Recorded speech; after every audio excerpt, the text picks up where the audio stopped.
Təhsil məsələləri üzrə ekspert Ramin Nurəliyev deyir ki, hazırda bazarda həm müxtəlif nəşriyyatlara, həm də Dövlət İmtahan Mərkəzinə məxsus test kitabları satılır.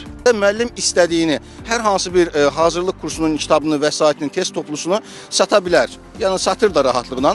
Mən düşünürəm ki, tənzimlənməsi əsasən Elm və Təhsil Nazirliyinin nəzarətində olmalıdır. Çünki Elm və Təhsil Nazirliyi orta ümumi təhsil məktəblərində müəllimlərə konkret tapşırıq verilməlidir ki, başqa hər hansı bir vəsait Elm və Təhsil Nazirliyinin orta ümumi təhsil məktəblərində aldırılmasın. Ekspert həmçinin dərs vəsaitlərinə uyğun dövlət tərəfindən hazırlanmış test kitablarının olmasını da məqsədə uyğun hesab edir. Əgər Elm və Təhsil Nazirliyi dərs vəsaitləri ilə yanaşı özü test toplusu tərtib eləyərsə və həmin test toplusunu orta ümumi təhsil məktəblərində istifadə olunmasına razılıq verərsə, başqa hər hansı bir vəsaitin artıq orta ümumi təhsil məktəblərinə girməsinə ehtiyac qalmaz. Dövlət İmtahan Mərkəzinin mətbuat xidmətinin rəhbəri Xanlar Xanlarzadə isə bildirir ki, bu test kitabları məcburi xarakter daşımır.